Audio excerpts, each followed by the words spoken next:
comigo sim, se Deus quiser.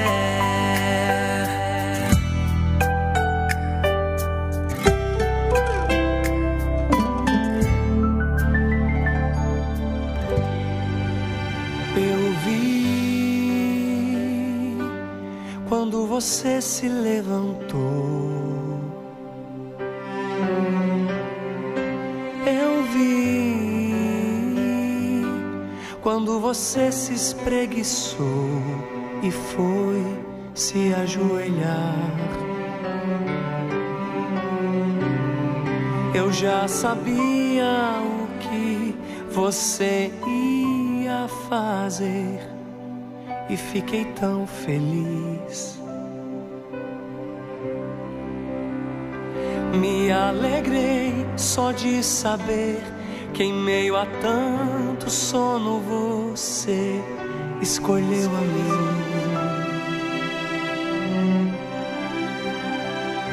Achei tão engraçado quando você bocejou sem querer e me pediu desculpa, pai. É que o dia foi difícil e eu tô cansado demais. Achei tão lindo. Eu queria que você soubesse que mesmo quando não consegue expressar em palavras o que sente, Deus é tudo na nossa vida, né? Deus tudo sabe, Deus tudo pode. Deus maravilhoso, que toca o meu coração e o seu, que me reúne com um povo nesta madrugada. 2 minutos de um novo dia e essa canção vai falando à alma, vai falando ao coração. Quantas são as batalhas que eu vivi ao longo desse dia? Quantas são as batalhas que você viveu ao longo desse dia? E chega o momento de nos colocarmos diante de Deus dizendo: Senhor, o Senhor tudo sabe, tudo pode. Cuida de mim. E nesse diálogo sincero entre filho e pai, 2 corações se unem. O coração sofrido, pequeno, cansado de um filho e o coração misericordioso, sempre pronto a acolher. Aquele coração onde sempre você vai encontrar o conforto e o consolo. O coração de Deus. E Deus é tão sábio que às vezes Ele permite que a gente trilhe alguns caminhos diferentes e nesses caminhos diferentes Ele encontra uma forma de nos atrair a Ele. E muitas vezes é no silêncio da madrugada que Deus fala aos nossos corações. Hoje eu vou trazer a história de um grande santo da igreja, mas eu acho que é pouco conhecido. Julião Hospitaleiro. Você já ouviu falar? Hoje é dia de São Julião Hospitaleiro. Hoje é dia 12 de fevereiro de 2021. Eu vou chamar até o Padre Rodolfo, que está aqui ao meu lado. É ele que é da Paróquia Sagrado Coração de Jesus, da Diocese de Campo Limpo. Bom, Padre, seja muito bem-vindo. Alegria estarmos juntos. Muito bem, uma madrugada cheia de bênção, de graça, pedindo a Deus a misericórdia dele sobre nós. Ô Padre, Alegria. eu estava falando sobre Santo Julião. Eu, sinceramente, se você me perguntasse assim, Dalcide, você sabe alguma coisa sobre Santo Julião? Não é um santo dos mais famosos, né? Mas não significa que seja menos santo, né? Isso que é importante também a gente perceber, lembrar. Às vezes a gente conhece alguns, né? Como São Judas, Santa Teresinha, outros muito conhecidos. São José, né? E esses outros menos conhecidos, às vezes parece que a santidade deles é diminuída até por isso, né? Mas não é. E é bonito conhecer a história de novos santos. Uma pessoa que que uma vez estava conversando, ela brincou, uma coisa interessante. Às vezes a gente fica pedindo graças para santos muito concorridos e que até é bom a gente conhecer esses outros menos concorridos, que eles têm menos preocupação para cuidar, né? Ó, hoje nós vamos conhecer então quem que é esse tal de Santo Julião, o que que ele fez para se tornar santo. Eu tenho sempre uma preocupação de trazer ao nosso programa sempre uma palavra, sabe, a mais de conhecimento, de informação. Vamos acompanhar um pouquinho sobre a história desse santo? São Julião Hospitaleiro. Vai lá. Até que ponto o ódio e o ciúme podem arruinar uma vida? Até que ponto uma decisão errada pode definir nosso futuro? É possível reverter o mal causado e alcançar a redenção? Todas essas perguntas, ainda que pareçam a princípio sem resposta, foram respondidas por um nobre chamado Julião há muito tempo. Mais tarde, ele seria conhecido como São Julião Hospitaleiro. Conta a tradição que Julião provinha de uma família rica e morava num castelo. Tinha um perfil violento e adorava caçar. Quando nasceu, seus pais receberam um aviso em sonho que dizia que aquele menino viraria santo. Por sua vez, na adolescência, Julião recebeu um aviso bem diferente, o de que ele seria o assassino de seus pais. Assustado com o sonho, Julião fugiu. O tempo passou, ele se casou com uma bela princesa e há muito não via os pais. Numa longa noite de caçada, os pais de Julião vieram visitá-lo de surpresa e foram acolhidos pela nora, que lhes ofereceu seus próprios aposentos para que esperassem um filho. Voltando da caçada e irritado por não ter conseguido nada, Julião viu em seu quarto 2 pessoas e logo pensou que sua esposa o estivesse traindo. Tomado pelo ódio e pelo ciúme, matou aquelas 2 pessoas e só depois percebeu que eram os próprios pais dormindo. A partir desta data, algo dentro de Julião mudou. Percebeu que o ódio o levara a cometer atrocidades e que se distanciara tanto de quem queria ser que para voltar ao bom caminho era preciso uma mudança drástica. Ele doou todos os seus bens, colocou a esposa no mosteiro e passou a vagar pelos países como um mendigo, pedindo esmola e narrando sua história. Remoía sua culpa, pedia perdão a Deus e se punia constantemente. Sentia dentro de si uma necessidade urgente de salvar vidas. Foi daí que surgiu seu apelido de hospitaleiro, pois transformou sua própria casa num hospital dedicado aos doentes. São Julião Hospitaleiro é a prova de que o perdão tudo cura e de que a misericórdia de Deus é tão grande que, por piores atrocidades que tenhamos cometido contra nós mesmos e contra quem mais amamos, todos nós poderemos estar também um dia face a face com Jesus Cristo. O Pai nos tirou do poder das trevas e nos transportou para o reino de seu Filho amado, no qual temos a redenção, o perdão dos pecados. Eu tô sem palavras diante dessa história. Muito forte, né? E que traz muitas coisas, né? A questão da misericórdia, do arrependimento e a questão também, me parece, né, Dalcides, lá no início do que acontece, de não agir, né, na escuridão, né, na inconsciência. Você vê, ele entrou, fez um pré-julgamento, tomou uma atitude e essa atitude trouxe um problema imenso, né? Certamente uma dor que ele carregou para o resto da vida dele, dos dias dele, que ajudou a conversão dele, claro, mas que certamente foi uma dor que ele carregou e isso acontece na nossa vida, né? E a questão aí também é que muitas vezes a raiva, o ódio cega a gente, faz com que a gente não veja a realidade, a gente veja as coisas que estão aqui, ó, na nossa mente, no nosso coração. Sempre se fala, né? Não toma nenhuma decisão no momento de raiva, né? Não haja, não decida, não traz nem tira nada da sua vida no momento de ira, porque você vai se arrepender provavelmente do que você está fazendo. Outro ensinamento, né, da Igreja Católica é que para todo mundo tem uma esperança. Para todo mundo tem perdão, tem misericórdia, tem recomeço. Olha, mas... Ele manifestou, né, um arrependimento muito sério e concreto, né? Não só da palavra, né? Não foi algo que saiu só da boca dele, mas algo que a vida dele manifestou. E isso é bonito, porque aí existe lugar para a misericórdia de Deus acontecer, né? Há uma frase de Santa Teresinha que diz assim que a santidade não está nesta ou naquela prática.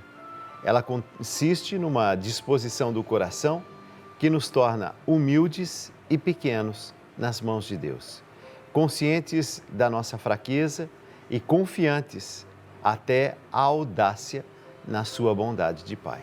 Santa Teresinha do Menino Jesus. Em outras palavras, não é com as nossas forças, mas é com a força de Deus que a gente consegue dar passos na vida, né? Deixando Deus ser Deus, né? E entendendo que a gente, por mais que a gente possa ter inteligência, capacidade, tudo e muito, né? Muito depende, ou praticamente tudo depende de Deus, mas também da nossa escolha. E a escolha da gente entra nessa dimensão de escolher deixar Deus ser Deus em nós, né? De não ter a prepotência, a arrogância de achar que nós nos bastamos, né? Então, a gente tem as nossas qualidades, as nossas potências aí dentro da nossa vida, a gente tem coisas que a gente faz muito bem, pensamentos, a sabedoria dos estudos e tal, mas muito disso tudo, se não estiver ligado a Deus, se perde e não encontra muito sentido, né? A gente vai fazer nesse momento o ato de arrependimento e receber a primeira bênção nesta madrugada, das mãos ungidas do Padre Rodolfo Camarota. Diga comigo assim: meu Deus e meu Pai. Meu Deus e meu Pai. Tende misericórdia de mim. Tende misericórdia de mim. Curai-me. Curai-me. Porque eu pequei. Porque eu pequei. Contra vós. Contra vós. Meu Jesus. Meu Jesus. Misericórdia. Misericórdia. Eu me arrependo. Eu me arrependo. De vos ter ofendido. De vos ter ofendido. Concedei-me a graça. Concedei-me a graça. De não cometer o pecado. De não cometer o pecado. E fugir das ocasiões. E fugir das ocasiões. De pecado. De pecado. Entrego a vós. Entrego a vós. Minhas mãos. Minhas mãos. Para fazer vosso trabalho. Para fazer o vosso trabalho. Entrego meus pés. Entrego os meus pés. Para seguir vosso caminho. Para seguir vosso caminho. Entrego meus olhos. Entrego os meus olhos. Para ver. Para ver. Como tu vedes. Como tu vês. Entrego minha língua. Entrego a minha língua. Para falar vossas palavras. Para falar vossas palavras. Entrego a minha mente. Entrego a minha mente. Para que penseis por mim. Para que penseis por mim. Entrego meu espírito. Entrego meu espírito. Para que vós oreis por mim. Para que vós oreis por mim. Entrego a vós. Entrego a vós. O meu coração. Meu coração. Para que por mim. Para que por mim e em mim ameis ao Pai. Ameis ao Pai. E a todas as pessoas. E a todas as pessoas. Assim seja. Amém. E que as bênçãos de Deus, toda a força da misericórdia do Senhor, todo o querer de Deus, sabedoria que vem dele, do seu Espírito, nos encontre também nos primeiros minutos desse novo dia, para que cada atitude nossa, cada situação que vamos viver, cada coisa, palavra, escolha, renúncia que tenhamos que decidir nesse dia, seja feito diante desta misericórdia de Deus que não nos falta. E a bênção desse Deus Todo-Poderoso venha sobre nós, sobre a nossa vida, saúde e corações. Em nome do Pai, do Filho, do Espírito Santo. Amém. Amém. Espera por você. Há um céu que começa em cada um de nós. Há uma vocação e um chamado. Há uma pergunta, uma resposta. Em seu coração Deus espera por você. Dentro de você. Novo dia está só começando. Padre, ontem a gente fez uma entrevista bonita com Maurício de Souza. Eu acompanhei, eu vi. Nossa, maravilhoso, muito maravilhoso. Bom, muito bom. Ele que é o idealizador, né, o pai da Turma da Mônica, né? E eu coloquei assim, ó, uma pergunta na tela. Como se chama o coelhinho da Mônica? Aquele coelhinho que ela está sempre com ele na mão e joga de um lado, joga do outro, puxa a orelha. É Monicão, Cebolinha, ou é Sansão? É letra A, letra B ou letra C? E o pessoal foi escrevendo, né? Foi aí mandando. Você sabe, padre? Alguém acertou, não? Você sabe ou não sabe? Sei. Você sabe? Sei. Ai, ai, ai. É? Sei, né? Sei. Qual é? Letra A, B ou C? Não, Monicão não é porque, né? Cebolinha é outro personagem que não é, né? Não tá nas mãos então da é Mônica o quê? ali. Então é letra C. Letra C? Ah lá. Aê! Aí, maravilhoso, padre. Ó. Então eu ganhei um presente, é isso? Não, não, você não ganhou o presente, mas quem vai ganhar o presente tá aqui, ó. Não, que eu vou fazer, isso? ó. Peraí, deixa eu fazer aqui, ó. Eita, pronto, aqui, ó. Ó. Rafael Moinhos. Rafael, parabéns, viu? Parabéns, Rafaela. Rafaela? Rafaela. Rafaela Moinhos. Rafaela. O que foi, Natanzinho? Olha que interessante. O Natanzinho acabou de mandar uma mensagem. Olha como são as coisas. Natanzinho acabou de mandar uma mensagem da Rafaela. Ah, é? Ela está pedindo oração pelo pai que se encontra na UTI, o seu Francisco, devido à Covid-19. Foi entubado hoje, tem 82 anos. Eu estou muito magoada com tudo isso, né? Então, Rafaela, eu sei que você está precisando de oração, filha.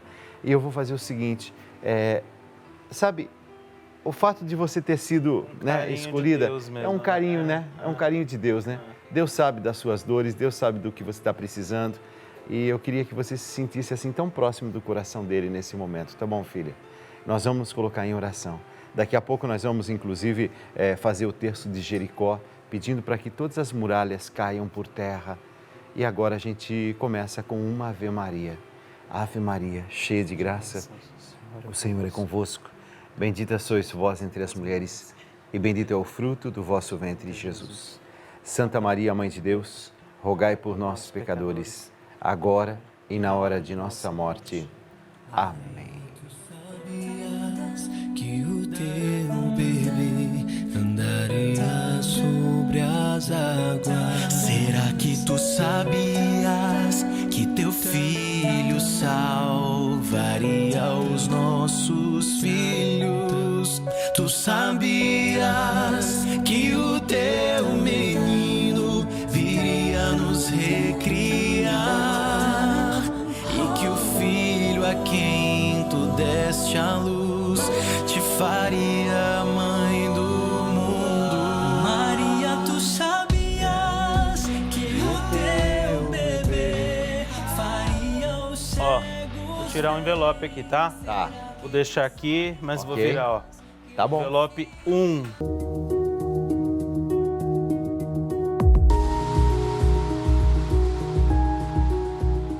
Peço orações pela minha filha que está sem falar comigo desde o Natal. Simplesmente porque não deixamos ela sair e viajar com as amigas. Mas não deixamos por conta da pandemia, pois aqui em casa somos do grupo de risco. Já tentamos conversar com ela, mas ela não nos ouve. Estou muito triste e não sei mais o que fazer. Preciso de um conselho. Valmira. Principalmente se é, por exemplo, uma adolescente e aí você tenta explicar, muitas vezes é muito assim, adolescente às vezes é muito convicto daquilo que quer, não é isso? E se não for como quer, já faz toda essa ventania aí, né? Eu acho que você está certa e a indisposição, ela podia ser evitada se ela tivesse o coração um pouco mais aberto para entender o que está aí gritando nos nossos olhos, né? Diante dos nossos olhos. Eu acho que não dá nem para pensar na possibilidade de, não cogita a possibilidade que você tenha feito errado, que está precipitada. Você está certíssima como mãe, como pessoa, como cidadã, né? Pensando também no bem dos outros, não só na tua casa, mas, quer dizer, uma jovem que sai, que depois viaja, e aí, de uma certa forma, até um pouco inconsequente, às vezes sem os cuidados devidos, pode pôr a vida de outros, inclusive, em risco, né? Então, infelizmente, todos nós, nesse momento, estamos passando por uma situação que a gente não quer, que está trazendo inquietação, que está sendo difícil para a gente, mas eu penso como cidadão, né? Como pensando você como mãe, você está certíssima. Então, espera, isso vai passar, essa mágoa, essa inquietação vai passar, talvez ainda está recente para ela, e ela vai entendendo, né? Vai entendendo a gravidade do momento que a gente está vivendo. Fique em paz com isso. Padre, tem uma música que eu gosto muito. Eu gosto, na verdade, porque o meu paizinho gostava, né? E eu estou vendo aí, né, a questão de filhos, pais, se chama Filho Adotivo. Daqui a pouquinho eu vou cantar, mas antes eu queria pedir se você poderia fazer a oração dos filhos. Claro, vamos pedir por isso, né? Pedir que os pais e os filhos se entendam, né?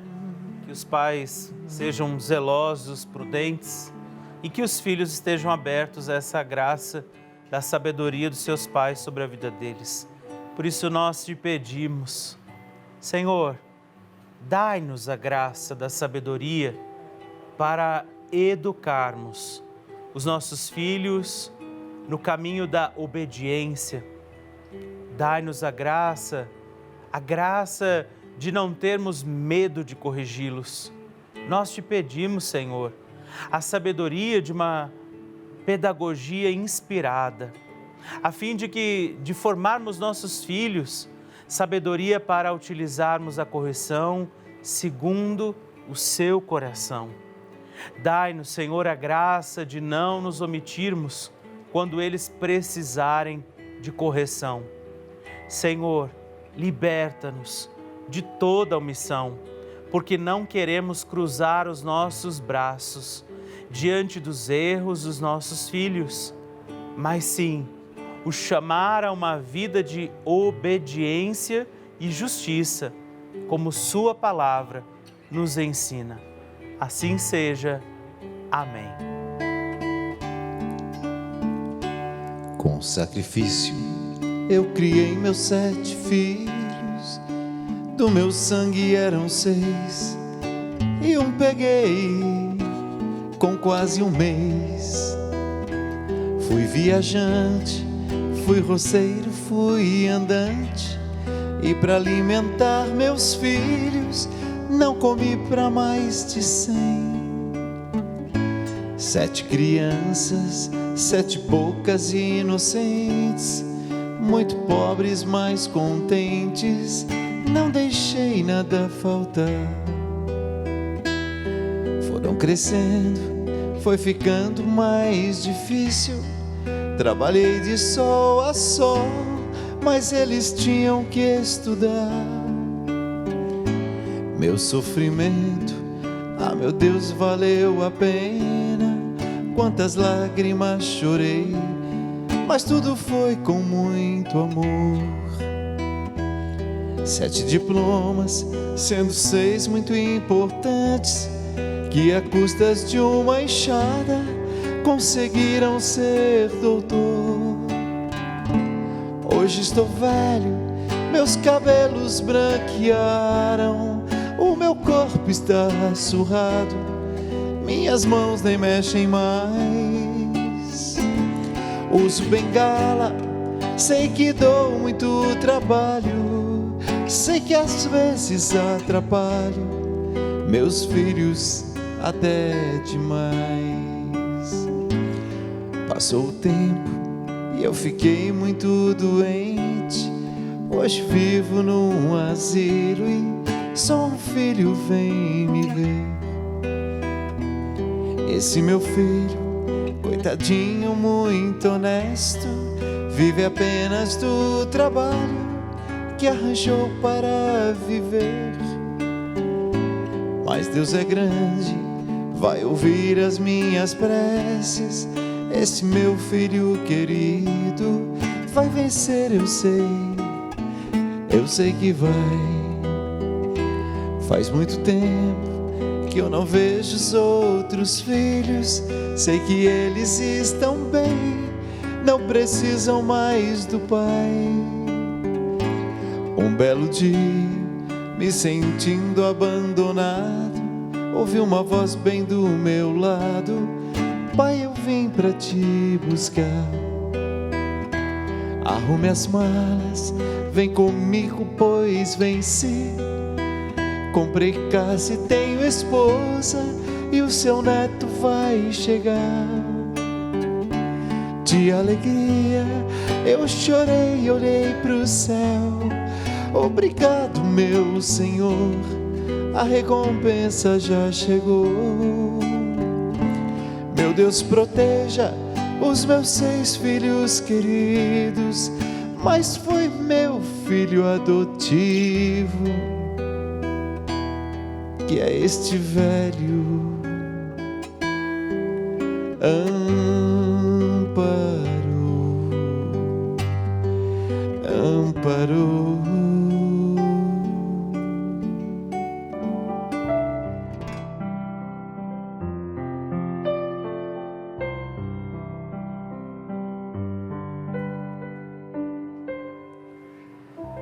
A vela ainda está apagada porque eu estou recebendo aqui os nomes daqueles que são os novos benfeitores. Natanzinho está me dizendo que a gente chegou a 68 novos benfeitores. Então eu quero agradecer, gente. Muito obrigado, tá? Olha, nessas últimas 24 horas chegaram 68 novos benfeitores.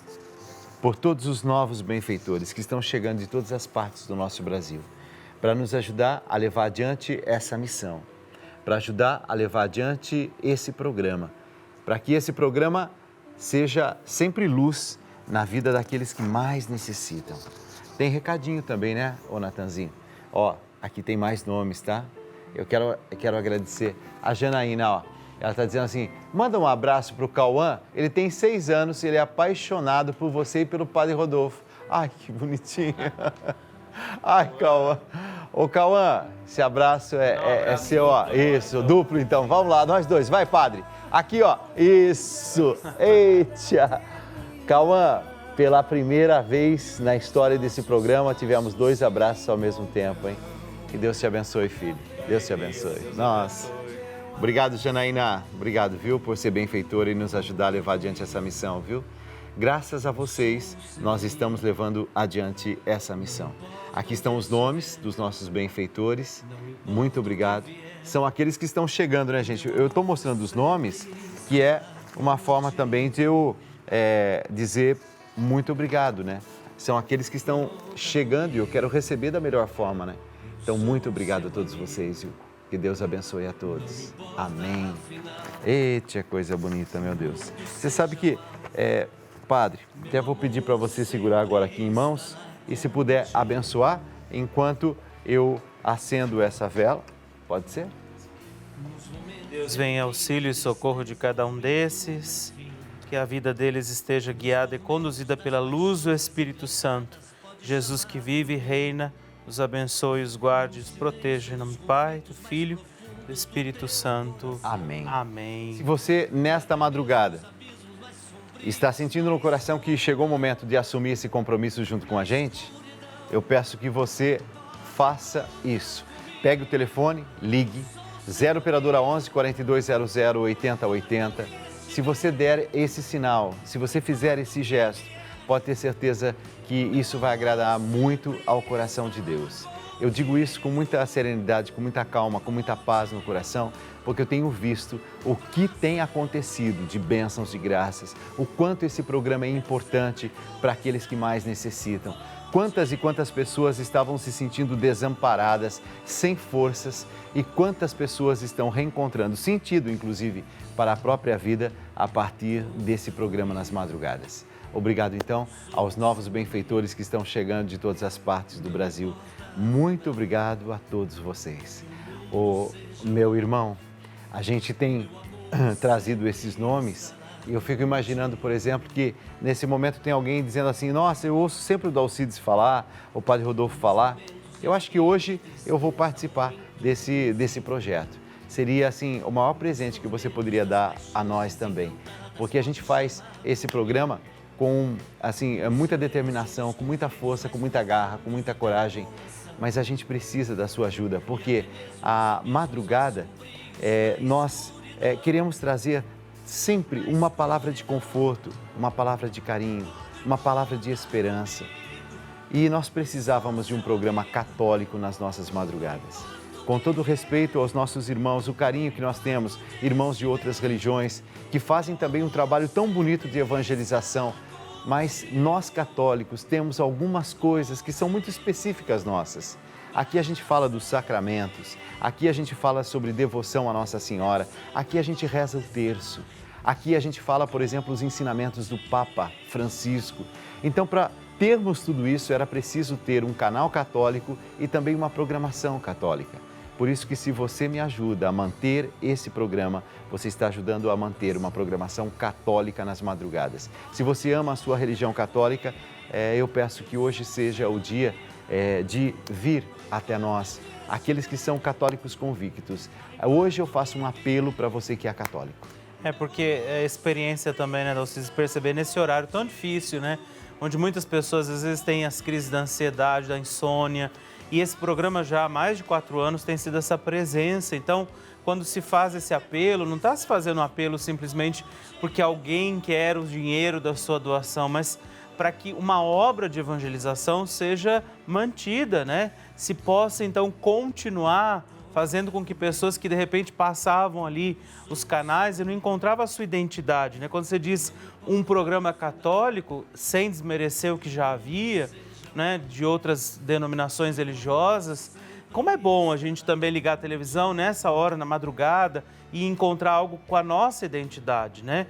Repito, como o Dalcides já falou, não desmerecendo nada do que já era feito, mas perceber a beleza de ter algo com a nossa identidade, onde você pode se aproximar de Nossa Senhora, fazer sua novena, entregar o dia, mesmo que você, né, ainda não tenha ido dormir, está esperando o programa acabar para ir dormir, você já está começando um novo dia, oferecendo tudo que você viveu na presença de Deus, esperando viver esse dia que você já inicia agora na presença dele.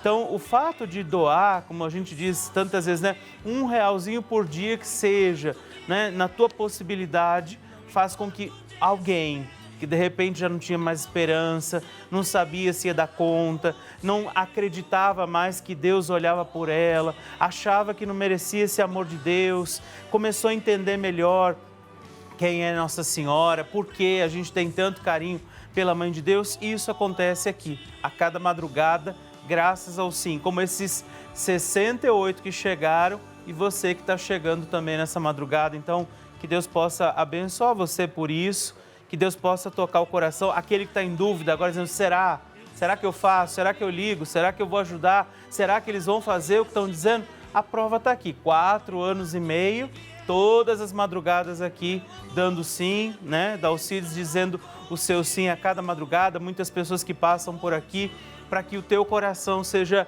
aquecido com a graça de Deus e a misericórdia dele que não nos falta. 0 operadora 11 4200 8080. Se você acredita nessa obra de evangelização, me ajude a levar adiante essa missão. Vai lá. Conta comigo, eu sou seu amigo. Não importa afinal que o mundo seja mau, meu amor sempre estará contigo. Nos momentos de alegria ou de tristeza, ou em tudo, enfim. Nos tormentos das paixões desencantadas, pode chamar por mim. No silêncio, nos conflitos mais profundos do teu coração, e até mesmo nos abismos mais sombrios, na escuridão, na escuridão.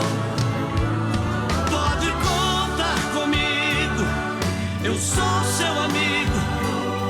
Não importa o que vier, não importa onde estiver, meu amor sempre estará contigo.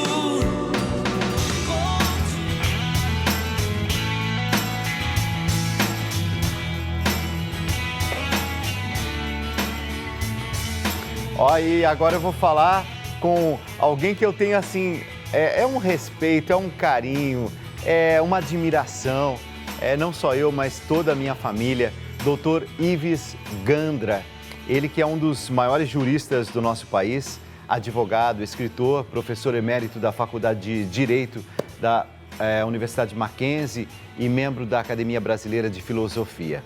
9 anos apresentando o programa Anatomia do Poder. Doutor Ives, seja muito bem-vindo. Um bom dia para o senhor. Meu caro Dalcedes, é uma alegria novamente estar com um amigo. É sempre um prazer quando podemos conversar. E sabe que hoje é um dia especial também porque é o seu aniversário, né? Então, queria que o senhor recebesse nosso abraço com todo carinho. O Dalcedes, meu aniversário de rigor é amanhã. Mas é preparado pela Nossa Senhora de Lourdes, que é o dia de hoje. É de Nossa Senhora de Lourdes. Mas amanhã eu comemoro 86 anos.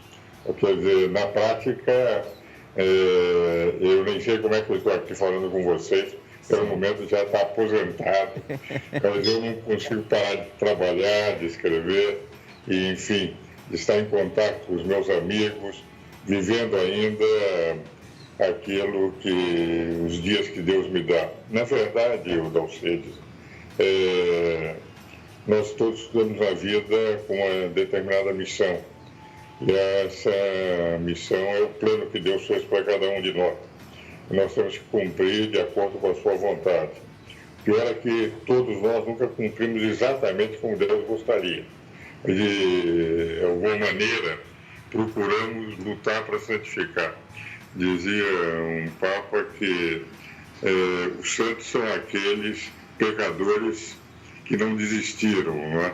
Na prática, todos nós temos com os nossos defeitos, temos para frente. Mas eu vejo muitas vezes o seu programa, não se pode ver sempre, porque os trabalhos e as atividades, você fala sobre Deus, por isso que eu quis começar a fazer homenagem à Nossa Senhora de Lourdes e ao nosso Pai comum, que é o Senhor Deus do Universo.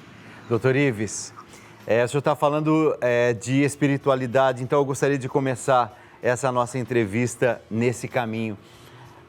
Eu acho que a gente está assim, vivendo um momento de tanta dor, de tanto sofrimento, e a gente está passando, assim, talvez, por um dos momentos mais difíceis da nossa história, ao menos da nossa história mais recente. Essa espiritualidade da qual o senhor faz referência, será que a gente vai sair de toda essa dor, de todo esse sofrimento, de tantas perdas, a gente vai sair mais humano? Será que a gente vai sair mais assim próximo daquilo que é a vontade de Deus? Ou será que tudo isso terá sido em vão? Eu pergunto isso porque eu me vejo muitas vezes como se estivéssemos assim numa bifurcação, onde cada um terá que escolher o caminho. Mas eu acho muito difícil a gente voltar a ser exatamente como a gente estava vivendo ou como a gente era antes de tanta tribulação, tanta dificuldade, isso que parou praticamente o mundo. E nessa dor, nesse sofrimento, a gente vai ser mais humano no meio disso tudo? Sabe, Dalcedes, o ano passado, no segundo semestre, eu lancei um livro intitulado A Era dos Desafios. E eu faço uma visão da criação da Terra e do universo. Se nós analisarmos que a Terra tem 5 bilhões de anos, que a vida sobre a Terra apareceu entre 3 bilhões e meio a 4 bilhões, que os dinossauros viveram 150 milhões de anos. Se nós analisarmos o aparecimento do homem, não é? O Homo erectus, 1 milhão, só 1 milhão e 400 mil anos. O Homo sapiens, que somos nós, entre 200 a 300 milhões de anos.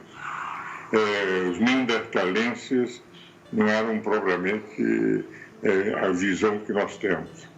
Se nós viermos mais a Cro-Magnon, os primeiros desenhos, são 20 mil anos, que no relógio do tempo não é nada. 20 mil anos ao lado de 150 milhões de dinossauros não representam nada. A história narrada tem 6 mil anos.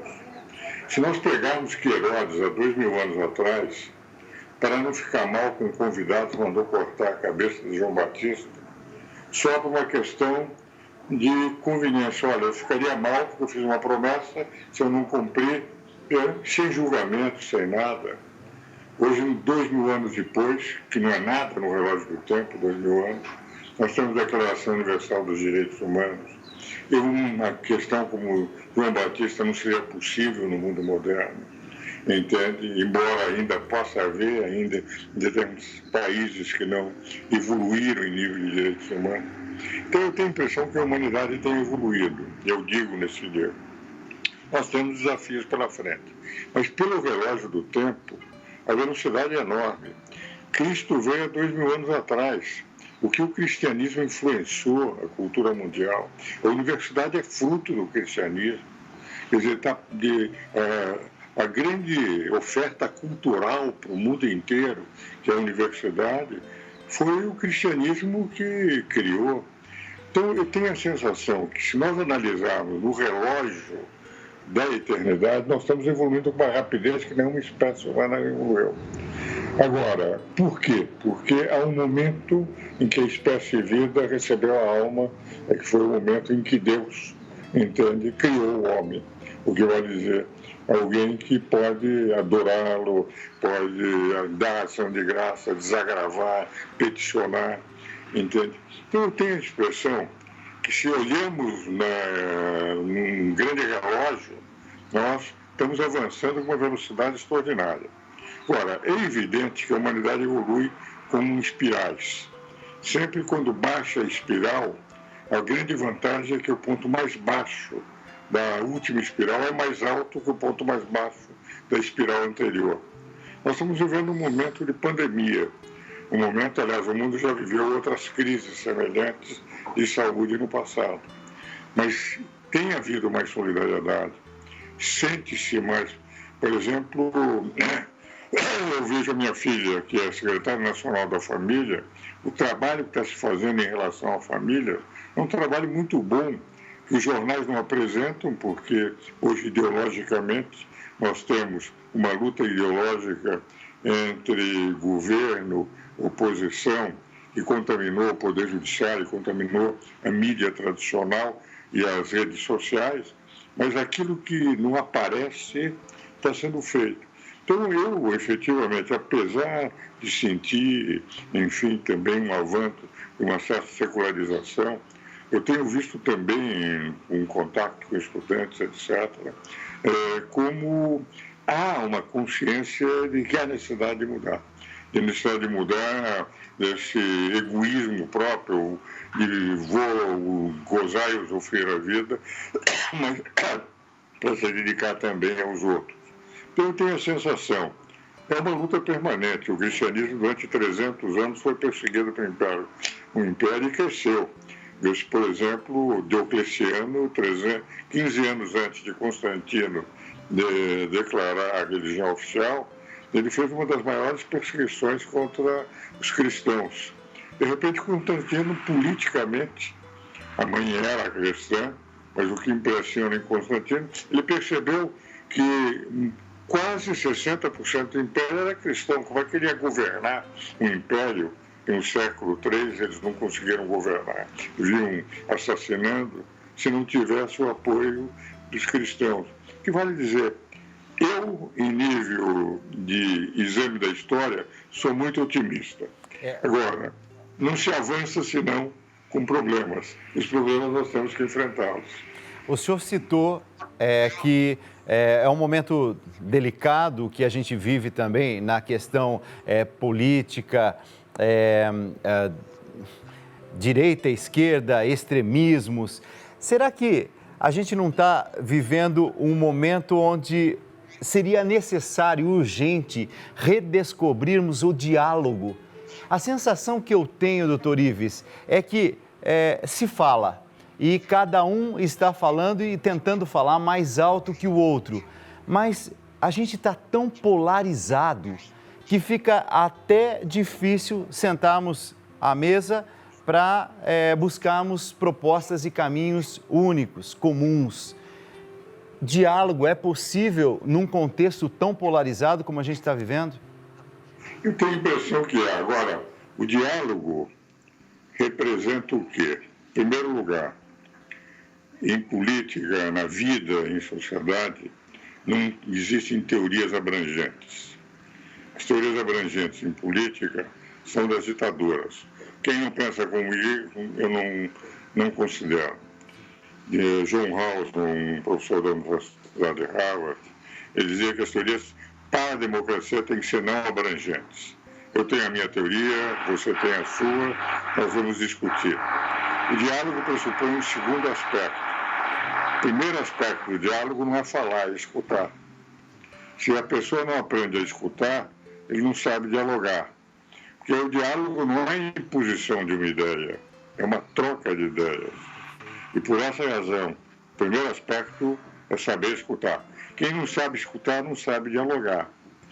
E o grande problema do conflito das ideologias é que as ideologias são a corruptela das ideias. A ideologia é a corruptela das ideias.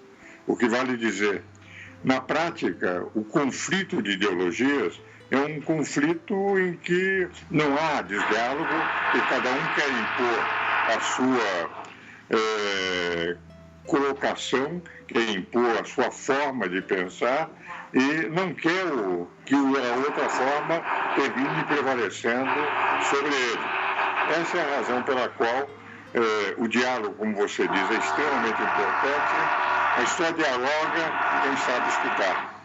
Eu estou aqui ao lado do padre Rodolfo Camarota e o padre Rodolfo, participando hoje, pediu também para fazer um questionamento, uma pergunta, aproveitando a presença do Dr. Ives Gandra Martins, jurista, advogado, professor, escritor e alguém que a gente aqui na Rede Vida tem um carinho muito especial. Muito bom dia, doutor Ives. Parabéns pelo seu aniversário, né, antes de tudo. Eu estou ouvindo assim, estou muito feliz com o seu testemunho. Achei muito bonito o senhor dizer, olha, eu já deveria ter parado, mas eu não vou parar, né? Isso para mim me tocou assim num lugar importante. A gente tem visto uma juventude, eu trabalho na nossa diocese com a juventude e também numa paróquia, onde também se encontra realidades diversas. E a gente tem visto, até por esse contexto de pandemia, de dificuldades políticas, sociais, econômicas, uma juventude até um pouco desanimada de pensar em projetar um futuro concreto, sólido. O senhor está inserido em várias realidades, seja política, social, acadêmica, né? Tem um olhar muito amplo e uma experiência de vida no auge aí dos seus 80 e alguns anos.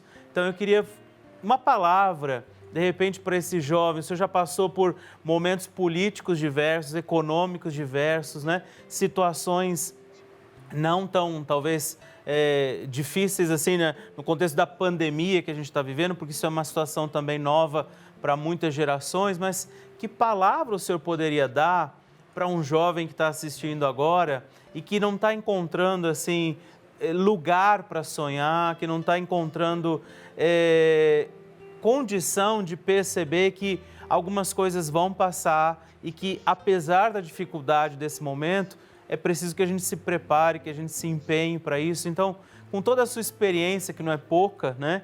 Que palavra o senhor daria para um jovem que agora está assistindo esse programa e desanimado se encontra, sem perspectiva ele está ali, sem saber se adianta gastar tempo, esforço, empenho para seguir, né? Para crescer, para pensar num dia de amanhã melhor do que ele está tendo hoje?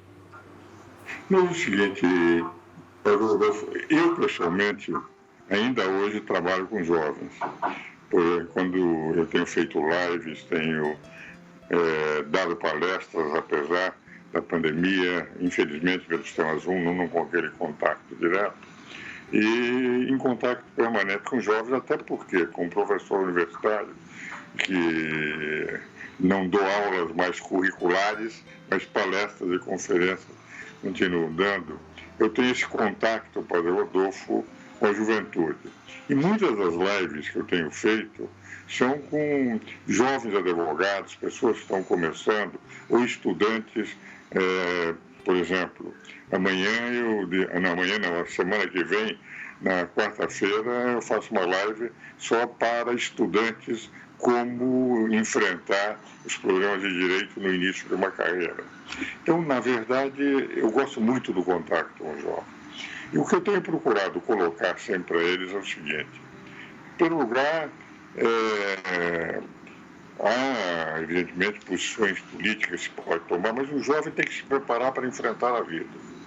O jovem tem que se preparar estudando, e o estudo com consciência, porque, na verdade, nós estamos num mundo que vai ser cada vez mais competitivo. O cidadão que estudar com confiança, com consciência, percebendo que a vida vai ser um desafio permanente, ele encontra espaço.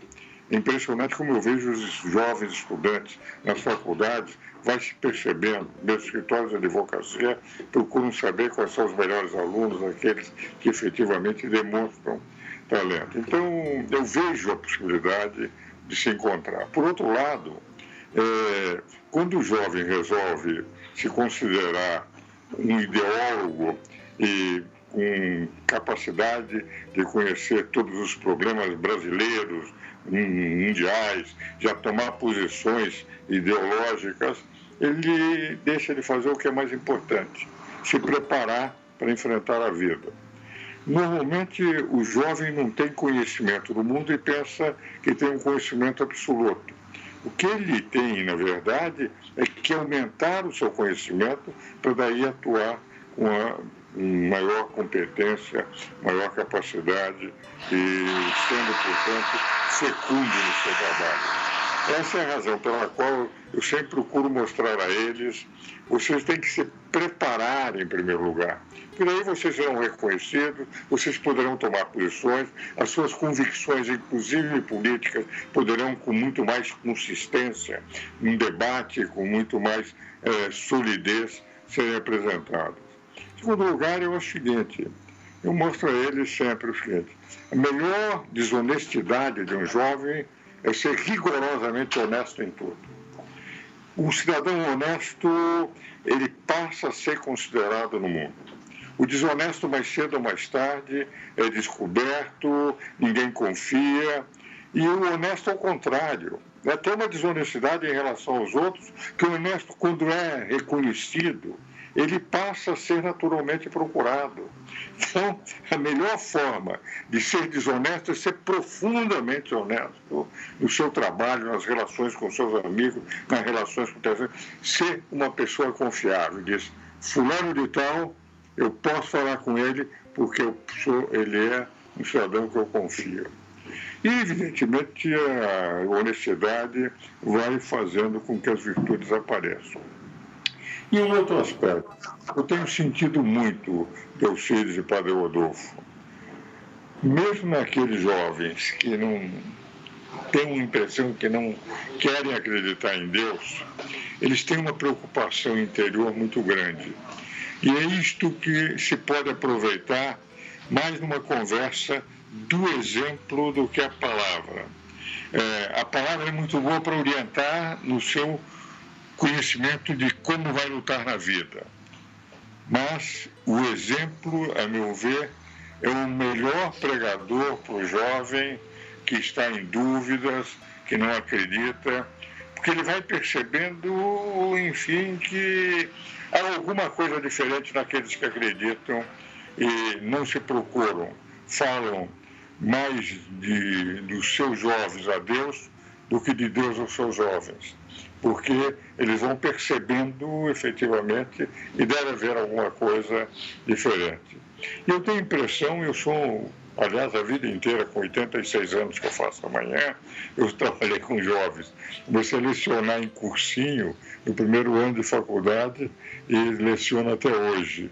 Então, eu me sinto muito bem com os jovens, aliás, também pai de 6 filhos, de tal forma que eu confio permanentemente na juventude, mesmo naquelas que dizem que é uma juventude transviada, que mais cedo ou mais tarde, com a conversa, com o diálogo, ouvindo e procurando orientar depois de ouvir, não criticando de imediato, vai se conseguindo resultados que às vezes são insuspeitados. E quantos jovens, daqueles que passaram pelas minhas mãos, hoje são professores titulares de universidade, advogados bem-sucedidos, pessoas que outras carreiras, isso me orgulha muito.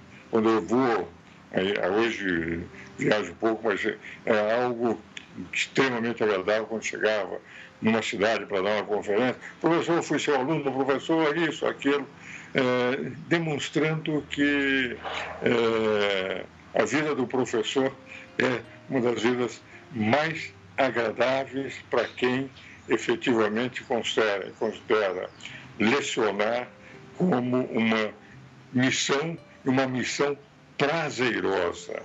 Vai se criando um círculo de amizade mundial, onde se também dá palestras fora, graças ao ensino. Eu tenho, Padre Rodolfo, muita esperança na juventude, mesmo quando tem-se a impressão que essa juventude é transviada.